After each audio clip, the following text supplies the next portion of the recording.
Mənim sual odur ki, bəzi qardaşlar ayın müəyyən günlərində hicamə eləmirlər. Yəni, sanki bu günlər qadağandır, hicama üçün qadağan günlər. Bəziləri isə əksinə müəyyən günlər deyirlər ki, etmək lazımdır. Bu günlər daha yaxşıdır. Bunun dəlili var. Bu qardaşım nəyə bağlıdır?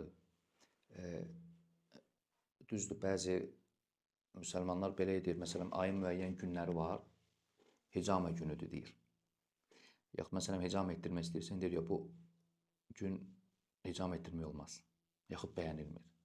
Çəkinsən yaxşıdır. Yaxud filan saatda, axşam misal üçün etmək olmaz. Hər bir halda bu nəyə qayıdır? Bu barədə bir neçə hədis varid olub. Vaxt. Vaxtın təhdid, təyini bir neçə hədis varid olub. Bu günlərdə hicamə etdirmək olmaz. Bu günlərdə hicamə etdirmək, yəni ayın bu günlərində hicamə etdirmək daha yaxşıdır, müstəhəbdir. Ona görə can atılır. Bu barədə bir neçə hədis varid olub, lakin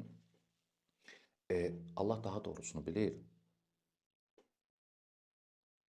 Yəni, belə deyim, o qardaşlar ki, filan günlərdə hicamə etdirmir, onlar əsaslanıblar hədisə. O qardaşlar ki, filan günlərdə, yəni etiqad edir ki, bu hədislər sabit olub, edir, problem yoxdur. O qardaşlar ki, baxmır günə, fərqi yoxdur, ayın hansı günü istəyirsən hicam elətdir, heç bir problem yoxdur. O qardaşlar bu hədislərin sabit olmasını demir. Yoxdur, deyir belə hədis, zəifdir o hədislər. Məsələ budur. Yəni, bu məsələdə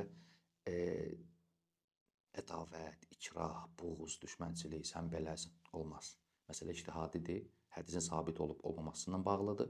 Ona görə biri-birinə pis baxmaq, eyləndirmək, yaxud başqa şeylər düzgün deyil. Allah daha doğrusunu bilir, mənə gəlib çatana görə o hədislər hamısı zəifdir, təhdidi barəsində. Günün hansı günlər bəyənilmir, hansı günlər müstəhəbdir, bəyənilir.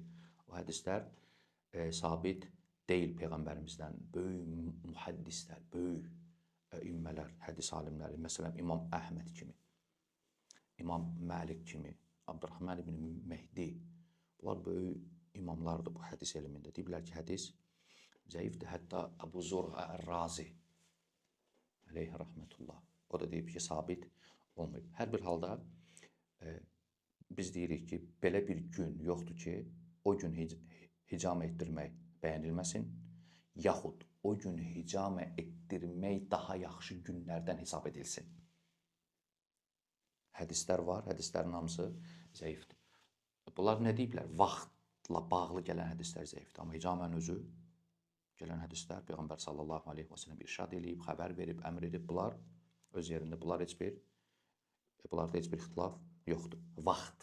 Vaxtın təhdidi barəsində filan gün, o barədə gələn hədislər zəifdir. Allah daha doğrusunu bilir.